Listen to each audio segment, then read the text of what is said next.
Out making some loops in the Any level today. Came up here to check on one of the shops we're working on. I get asked a lot every day for the most part. With the trucks and the cars and the side-by-sides and everything, does social media pay for all that? Am I really making that much money on social media? And the answer is not as much as you'd think. So I'm a short-form content creator, not a long-form content creator. Those YouTube guys that are putting out those 30 and 45-minute videos, they are raking it in. Unfortunately, I'm not one of those. I do make pretty decent money.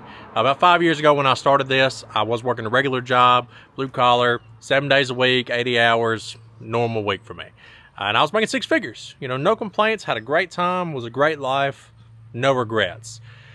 Time went on, things got a little bit better with the social media, and I started making about as much on social media as I was doing the videos and working and everything. It just kind of made sense for me to take the leap. You know, risk management was not great, and bet it all on myself. It worked out. So J&M Fabrication was made. That's my business. It's gone great. I moved back home to Crossett, Arkansas, didn't travel anymore, and things kind of started snowballing really fast. Things got good. I got more time to make the videos, so I had more video income. Then things kind of came about to where I needed tax write-offs. That's where the truck originally came from 3 or 4 years ago. And then time moved on. I got my small business license, got things going in the right direction, got some employees. We started knocking out small projects, jobs that nobody else wanted to do because it was just too small for them to tackle. They only liked the big jobs.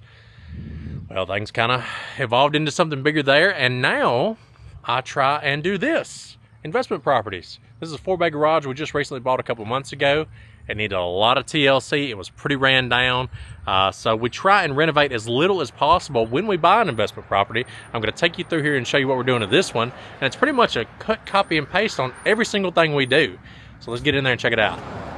Threw some new paint up on the walls, trim, painted the ceilings, new light fixtures everywhere. Obviously, we do all new plumbing, every part of every shop, bathroom, interior, exterior plumbing's all been repaired.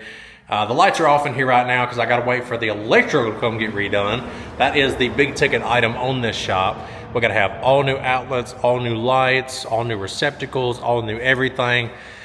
But hopefully that'll be done soon. That was the only, I guess, bad aspect of this property specifically, because it looks like an 8-year-old wired everything up. And now you might ask yourself, why did you get into investment properties? Well, cut and dry, point blank. I asked all these other big social media creators, I was like, how do y'all make money? You know, aside from the social media. Every single one of them pretty much said commercial business investments. Don't do residential. You don't want to rent to a bunch of people. You don't have to talk to 30 people every time rent's due. Get you businesses. That's where the money is. They're going to pay. They're making money. That's it. And they were right. So that is where the majority of the money comes from for the Ricky and the Boss cool shit we do. Like the truck, the side-by-sides, the events, the rides, all that kind of stuff. So hopefully that answered some of y'all's questions. And I'm sure I'll still get emails every day of people asking, well, how you affording this? How you affording this? Really long story short, a whole lot of fucking luck, a shit ton more work ethic. And I don't know, really. Somehow I've managed to convince people that I'm funny, and that's taken me a lot farther than I ever could have imagined. So I appreciate it if you watch this. Either way, y'all have a great day. I'm about to head down to the merch warehouse, and y'all go check out them shirts, hats, and hoodies over on RickyandTheBossMan.com. Y'all have a good one.